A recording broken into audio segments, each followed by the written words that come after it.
Parade. E isto da paz, que é? O Día da Paz celebrase o 30 de xaneiro e representa a non violencia entre persoas, países e todo o que se pode ver e todo. Mañá se celebrase concretamente este día, pero a que hai que ser todos os días vos cos nosos compañeros e os nosos coñecidos? Sí. Pois bueno, con isto as nosas compañeiras Alba e Noelia van a facer un conto e agora van a representalo para vos. Un aplauso.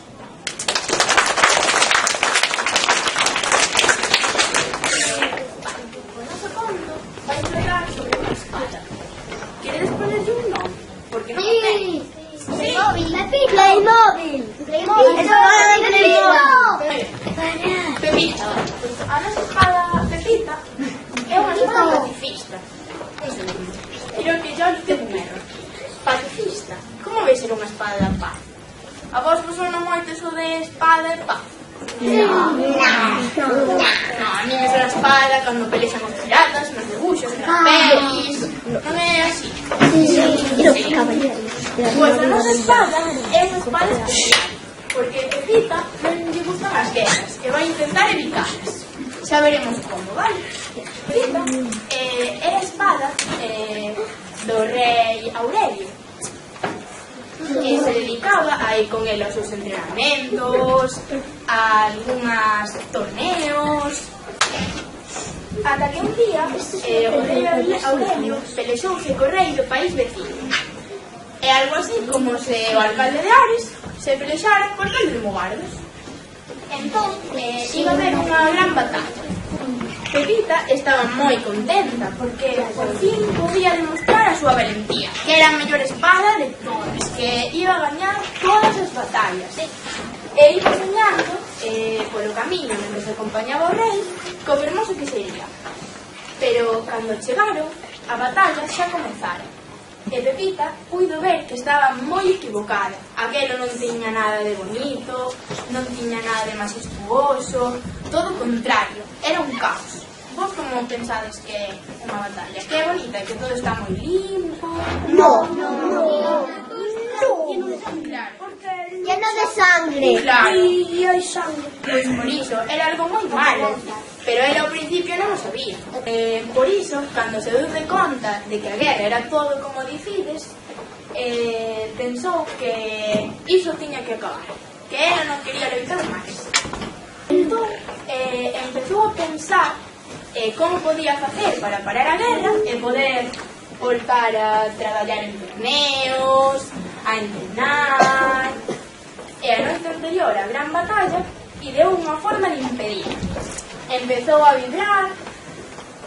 A ver, vos vou contar a verdade. Eu teño un problema. En vez de vibrar, non o entendo moi ben. Que ruido se fai ao vibrar? Non, é que os sabes. Claro. É un ruido como dunha abella. A ver, vos sabeis. A ver todos. Quen non sabe? A ver como sucede. A ver, todos, máis alto. A ver, pois efectivamente, vichedes canto ruido metimos? Pois eso é o que fixo a espada. E así, impediu que todos dormiran. Pero valería de algo? Eu non o sei. Entón, vou a contar a miña compañeira. Vos acordades como se chamaba? Non?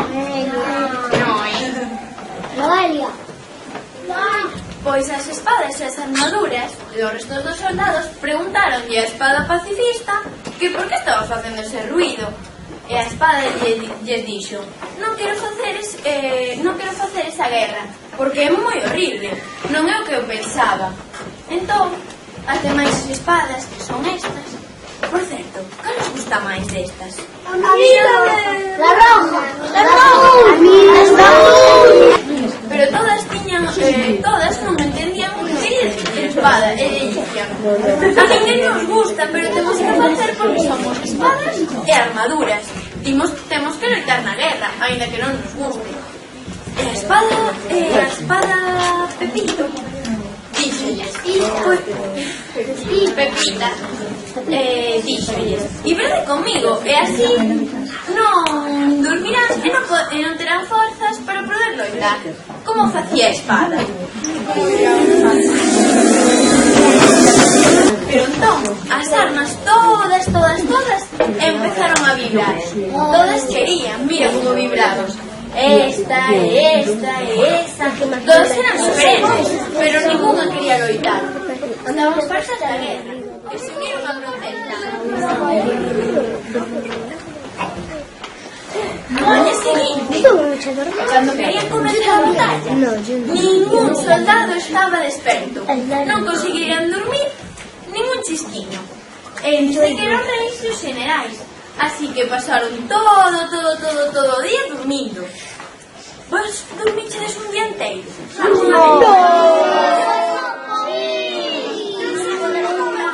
Porque cando estamos moi cansados, pois os soldados pasaulles igual. Quedaronse dormidos e non lles deu tempo de facer a guerra. Pero o día seguinte, o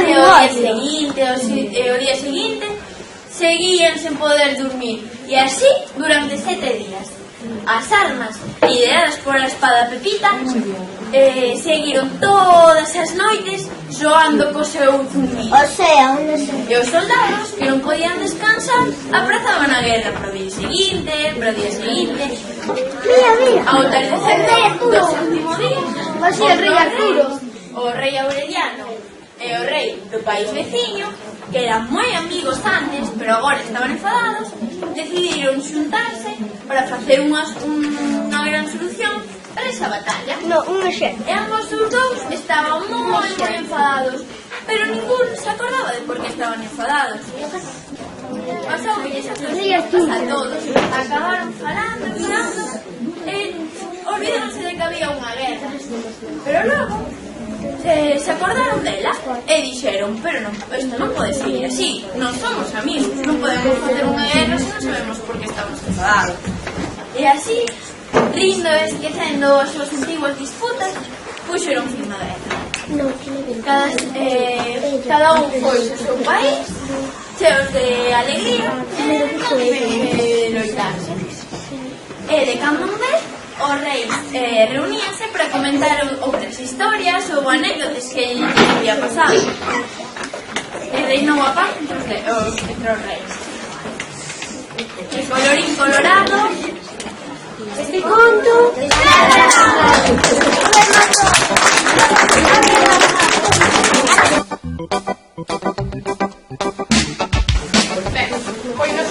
o noso conto é máis curtiño, pero ainda así creo que vos deixa claro o que é a paz.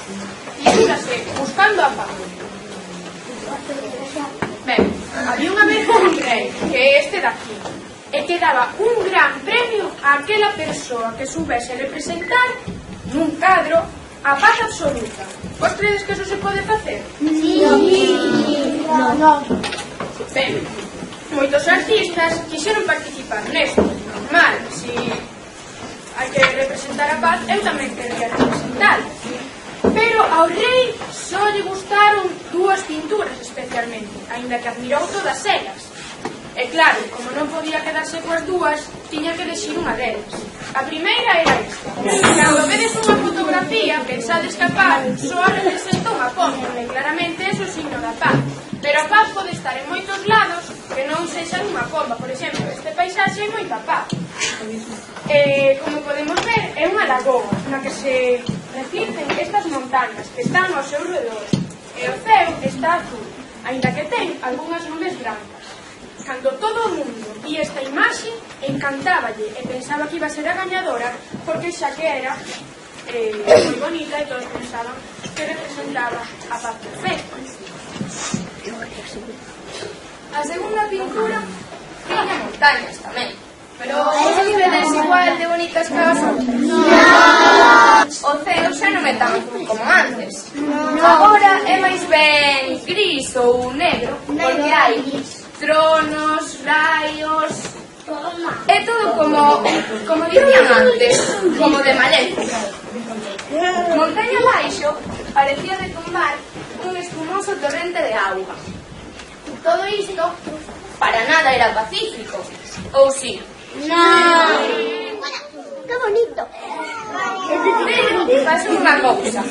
Cando o rei observou detidamente os dous cadros, viu que detrás da cascada nun árbol había un pequeno niño. Sabes o que é un niño? Nido. Un nido.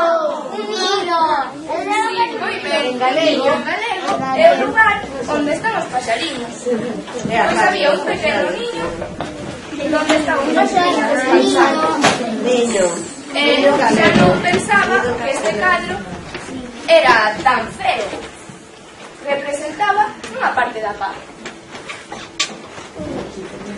Ben, cal das pinturas credes que foi a gañadora?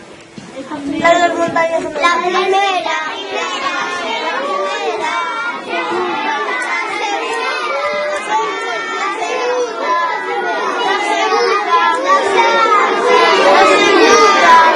Algunos pensades que a primeira porque era máis bonita ou que era a segunda polo paxariño.